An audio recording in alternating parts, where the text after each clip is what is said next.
এটা নতুন ভিডিঅ'লৈ স্বাগতম জনাইছোঁ আৰু জাষ্ট খোৱাৰ পৰা উঠি আহিছোঁ ৰাতি যে এনেকুৱা বৰষুণ দিছে আৰু শিল বৰষুণ দিছে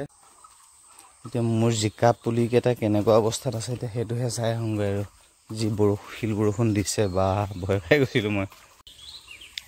নাই ভাল লাগিছে মনটো পুলিকেইটাৰ বিশেষ তেনেকুৱা একো ক্ষতি হোৱা নাই মোৰ মানে ৰাতি যেতিয়া শিল পৰি আছে মই মানে এইকেইটা পুলিৰ কাৰণে মই বেছি ভয় খাই আছিলোঁ আহি পেলাই দিছোঁ ঘৰত এটা সকাম আছে মানে বিনি হৈ পেলাই পাতিব সিহঁত আহিব আৰু কাইলৈ আৰু বহু দিনৰ মূৰত এখন পাহাৰীয়া জেগালৈ আহিলোঁ এনেকুৱা এটা পৰিৱেশ পাই মানে মনটো কিবা এটা ভাল লাগি গৈছে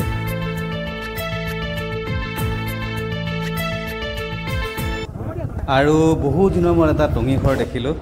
ভাল লাগি গৈছে মানে আমি আহিছিলোঁ এফালে ৱেষ্ট কাৰ্বি আংলং এটা জেগাত আহিছিলোঁ আৰু মানে ৰাস্তাতে এটা ধুনীয়া গেট পালোঁ আৰু পিছত গম পালোঁ এইটো বোলে গণেশ মন্দিৰ হয় কিন্তু মানে এইটো কালাৰো দিয়া আছে সেই কাৰ্বি আংলঙৰ গোটেইটো বাঁহৰ হয় মানে আৰু এইফালে ষ্টেপ দিয়া আছে ওপৰত উঠি যাওঁ কি আছে চাই আহোঁ মোৰ লগত এটা ভাইটি আছে মোৰ লগত হেমপ্ৰকাশ আমি দুয়ো আহি আছোঁ আৰু বেলেগ এটা কাৰণত আহিছিলোঁ একচুৱেলি মানে দাদা এজনৰ অসুখ হয় ইয়াতে ৱেষ্ট কাৰ্বি আংলঙৰ লাওপানী নামে জেগা এটা যে আছে তাতে ৱেষ্ট কাৰ্বি আংলঙে পৰে চাগে খুব সম্ভৱ কিন্তু মানে ইমান হয়তো নগাঁও ৱেষ্ট কাৰ্বি আংলঙৰ বৰ্ডাৰো হ'ব পাৰে তাৰপিছতে আৰু এইটো পৰিৱেশটো দেখাই আছোঁ চাওক আৰু ভিতৰৰ পৰিৱেশ সেইটো আমাক মানে দুৱাৰখন খুলি দিলে সকলোবিলাক পাথৰ কিন্তু ইয়াতে বোলে দেৱ দেৱী আছে গতিকে জানিবলৈ চেষ্টা কৰিম মই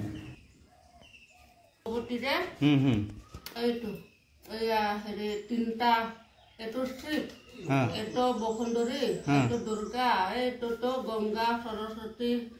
আকৌ এইখিনিতো লক্ষী বিষ্ণু এইটো মেইন এইটো গুৰিটো এয়া থানৰটো যে গুৰিটো সেইটো ৰাম লক্ষ্মণ সীতা হনুমান এইটো চাইডত এইটো মানে দাদা মই সুধিব বিচাৰিছোঁ ইয়াতে যে এয়া যে আপোনালোকে চিনি পাইছে মানে কেনেকৈ চিনি পালে মানে এইবিলাক খা শক্তি দিয়াটো মানে এনেকুৱা যে বহি আছে মাইকী মানুহ যে মাইকী মানুহ বৰ্তমান মানে এতিয়া মোৰ কিবা হেৰি হয় দেৱতা থকা নহয় আচ্ছা এতিয়া কথা পাতি আছে যে এই থানৰ দেৱতাই তেখেতৰ লগত লাগি আছে এতিয়া কথা পতাও মানে আপোনালোকে দেৱতাৰ লগতে কথা পাতি আছে হয় নেকি তেখেতে অহা সময়ত তেতিয়া মানে কৈছে যে এইবিলাক বস্তু আমি আমাৰ যিজন ভক্তক সন্তুষ্ট হৈ পেলাই এই আশীৰ্বাদৰ হিচাপত খা শক্তি দিছো সেই হিচাপতে এইবিলাক সম্পূৰ্ণ খা শক্তি লিংক দিয়া হৈছে পালন কৰা সময়তো একে জিন্দা চব মানুহ আহিলে দেখা পায় তুলসী পানী অলপ ছটিয়াই দিলে তাতে ছবিত মূৰ্তিটো দেখা দি দিয়ে হয় নেকি এইটো কিমান দিন আগৰ কথা আপোনাৰ ধৰক এই 80 চনৰ আগৰ আগতে তেতিয়া চোৱাচিতি লগা নাই যে তেতিয়া সময় ফটো আছিলে আগতে তেতিয়া এনেকে তুলসী পানী ছটিয়াই দিলে ৰাম লক্ষ্মণ সীতা একে জিন্দা দেখা পায়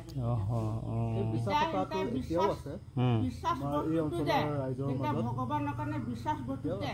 হিৰুৱাই দিছে আৰু এইটো হ'ল ওপৰৰ পৰা এই মন্দিৰৰ পৰা ওপৰৰ পৰিৱেশটো এইটো আৰু মানে কিবা এটা সম্ভৱ মানে কিছুমান বস্তু একেবাৰে অস্বীকাৰো কৰিব নোৱাৰি কিছুমান বস্তু ধৰি নিলেও মানে মানাটো মানে কি আৰু কিছুমান আধ্যাত্মিক বস্তু কেতিয়াবা যুক্তি সহকাৰে মানিবলৈ অকণমান দিগদাৰ হয় কিন্তু কিছুমান বস্তু একেবাৰে অস্বীকাৰো কৰিব নোৱাৰি যেনে ইয়াত মানে তেওঁলোকে ক'লে যে মানে ইয়াতে মানে সকলো মূৰ্তি আছে দেখাইছিলোঁ মই ধৰি দিলোঁ মানে তেওঁলোকে যদিও যেনেকৈ কৈছে মই সম্পূৰ্ণৰূপে একদম একজেক্ট ক'ব পৰা নাই